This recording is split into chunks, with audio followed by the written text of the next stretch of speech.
The reason why I invested in 3 Kalamazoo belt machines to sharpen knives is because of its ergonomics.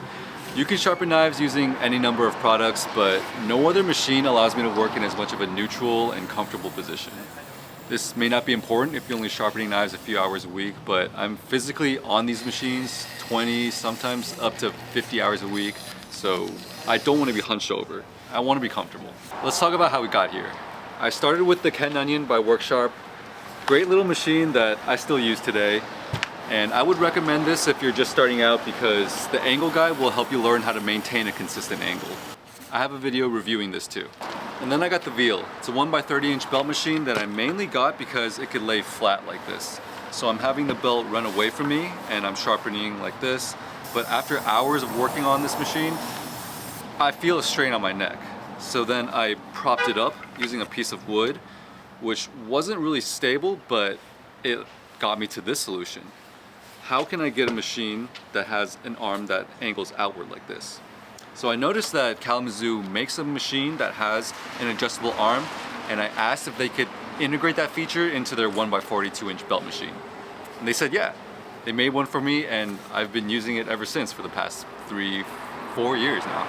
To adjust the position of the arm, there are 2 bolts, one here and then one back here. Loosen them up and you could go from vertical all the way down to horizontal. I asked them to reverse the direction of the motor so that the belt runs up, but you can easily do this yourself too by just switching to the wires inside this box here. Because I'm working further up in the machine here, I asked if they could make a platen for me that extends up a couple inches, and they did.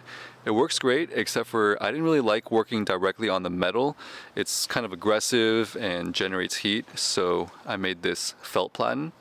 It's sheet metal here and just bends really easily, slides over. Furniture moving felt for a little bit of cushion, and then graphite tape on top so that the belt just slides over it. Swapping out the belts is pretty quick. This allows you to change belts out when they get worn out, or if you want to use different abrasives and different grits. This is a leather belt. There is a good amount of clearance behind the belt, so you can sharpen scissors and garden tools without having to disassemble them. When the machine arrives, it's going to be bolted onto plywood, which is fine, but I wanted something a little bit more stable. This is MDF board. I think it's like a square foot, and I had the bolts mounted flush on here. If you're transporting this machine around, I would recommend holding it with one hand here and then one hand at the base of the arm. So are these machines right for you? Consider how much time you're spending sharpening knives, your budget, and how much space you have. For me, these are the machines that I've chosen to power my business for 4 years now. If you have any questions, let me know, and thank you for watching.